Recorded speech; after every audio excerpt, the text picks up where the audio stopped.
Welcome back to Sunrise today. Well, yes, you see there, Babajide Ogunsanwo, a data and information analyst, joins us now to continue our focus on some of the matters that are popping up today, Workers' Day. Thank you for coming on this morning. Thank you. Well, interestingly, job creation is key here. The welfare of workers is also key. But do we have some things to cheer about in terms of the kind of figures we've seen over the years till today? Well, thank you. The first narrative is the first organized labor in Nigeria happened in 1981. In 1981, if we look at our history books, the percentage of extremely poor Nigerians then was just 6%. Today, based on the most recent report from the National Bureau of Statistics, the percentage of extremely poor Nigerians has risen from 6% to 38%. Now, what this figure really means is extremely poor parents often can only send their children to extremely poor schools, and eventually they will be extremely unemployable. It will also be good we can't talk about children today in Nigeria without talking about the concerns we have over the missing 200 young girls. But what we haven't realized is what 200 girls mean to us as a nation. 200 young girls with proper education in future easily will have created a generation of 600. 600 very easily will have created a generation of 1,800, who easily will have created a generation of 5,400. A generation of 5,400 very easily will have created a generation of 16,200, who in turn will have easily created a generation of 48,600. So it goes on and on and on. And it goes on and on and on. Mm-hmm. A generation of 48,600 will create a generation of 145,800. We will also create a generation of 1,312,200. Goes on and on, whereby we'll find out that what we are looking for are not just 200 girls. We are looking for potentially 106 million people. We are not just looking for 200 girls. We are looking for a country. The second narrative is looking at where we are coming from as a country in terms of labor and organized labor. Where in 1981, when we had the first Labor Day, unemployment rate was just about 4% based on our history books. Today, unemployment rate is way over 20%. We need to look at what happened in 1981 that made unemployment so low. And clearly, what we have failed to realize is in 1981, when manufacturing companies were operating at 73% of their capacity, the banks were also loaning very heavily to the agricultural and manufacturing sector. In 1981, when we had the first Labor Day, banks lent 38% of their funds to the agricultural and manufacturing sector. Today, the manufacturing and agricultural sector gets less than 18% of funds from the banks. Given the fact that they've even depleted. Given the fact that they've even depleted.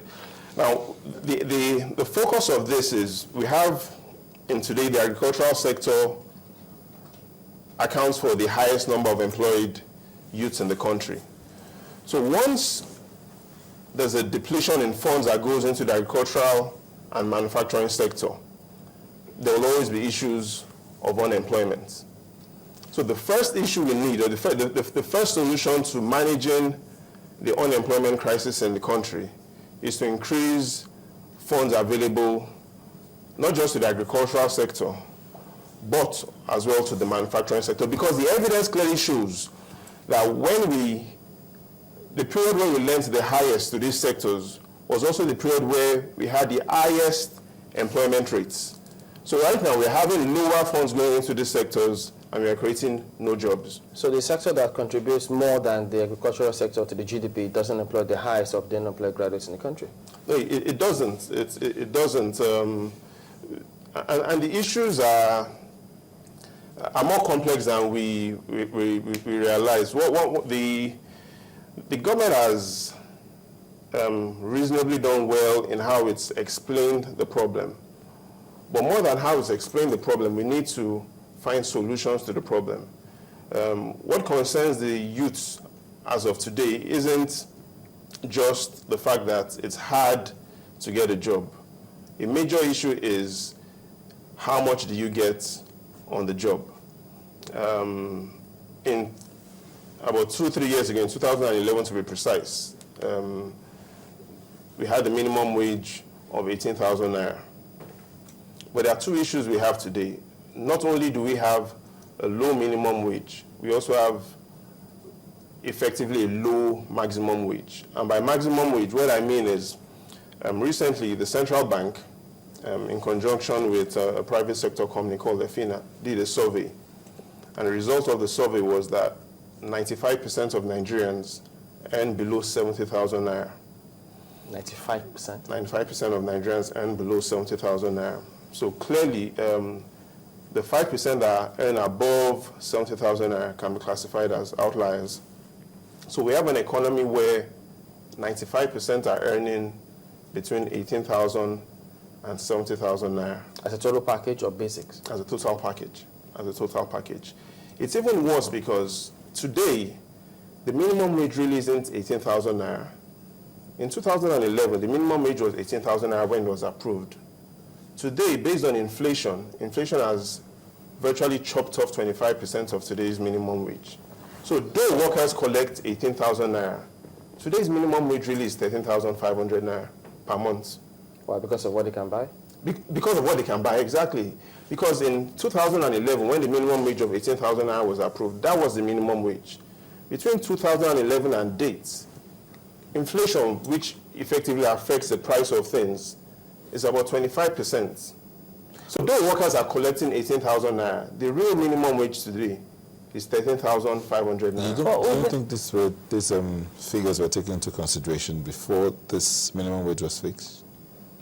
It's what you would expect in most times is when minimum wage is fixed, the expectation is the price of goods wouldn't rise and wouldn't skyrocket so much. So within a 5-year period, you will expect relatively low increase in price of goods. But that's not the case. The case is we've had high price of goods, which has impacted on the minimum wage, and minimum wage has stayed fixed. So the reality is the minimum wage isn't 18,000 naira. The minimum wage is 13,500 naira. If you compare that to other countries in Africa, before we even compare our minimum wage to more developed economies, our minimum wage is lower than the minimum wage in Sudan. Our minimum wage is lower than the minimum wage in Burkina Faso. Our minimum wage is lower than the minimum wage in Chad.